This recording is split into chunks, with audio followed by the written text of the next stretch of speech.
অনেকদিন পরে এটি খেতে হাঁটা, এটি এই ক্ষেত্রে হাল ধরে হাঁটা অন্যরকম একটা, যদিও কষ্ট অনেক, তারপর হাঁটা হচ্ছে কষ্টের হাঁটা।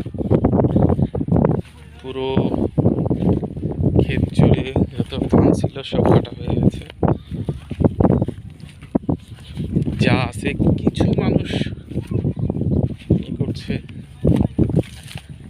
ধান কাটছে। যেহেতু বলেছি পানির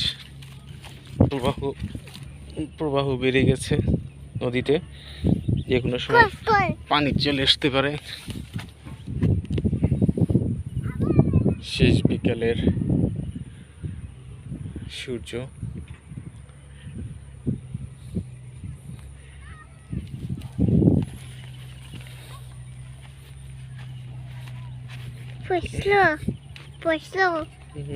Pues lo.